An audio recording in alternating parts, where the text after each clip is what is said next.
সমাজে কি হচ্ছে, এখন হিন্দু ছেলেরা, অমুসলিম ছেলেরা মুসলিম নারীদের সাথে স্কুল কলেজ ভার্সিটিতে ব্যাপক পরিমাণে অবৈধ সম্পর্কে লিপ্ত হচ্ছে।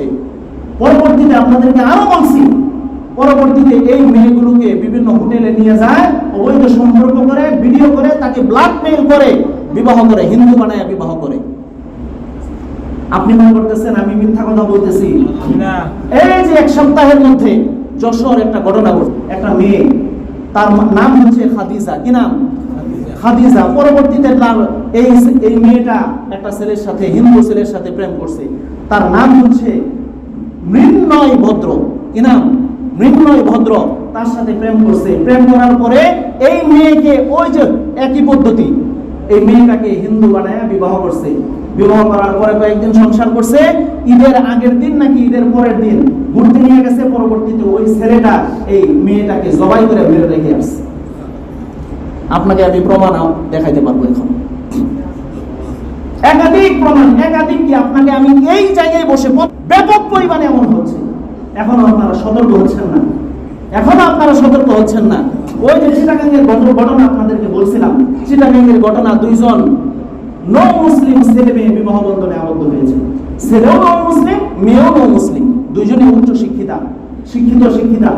তাদের মধ্যে বিবাহ হয়েছে, মামলা হয়েছে, অমুসলিমরা মামলা দিয়েছে হাইকোর্টে, জজ কোর্টে, এগুলো নিয়ে অনেক কিছু হয়েছে।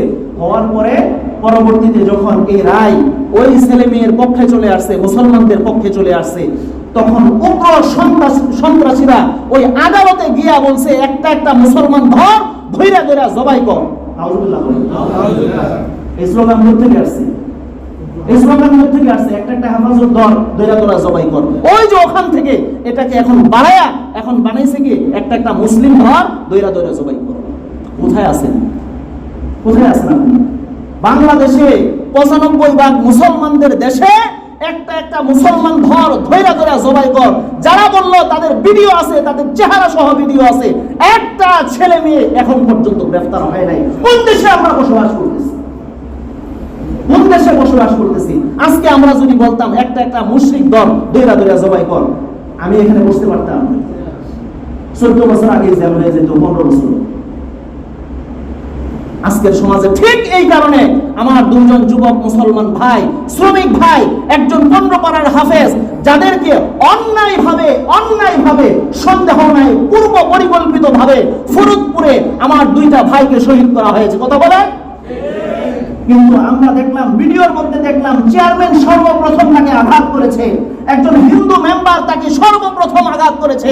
এখনো পর্যন্ত সেই চেয়ারম্যান এবং মেম্বার গ্রেফতার হয় নাই। এটার কারণ কি? আমরা প্রশাসনের কাছে স্পষ্টভাবে জবাব চাই।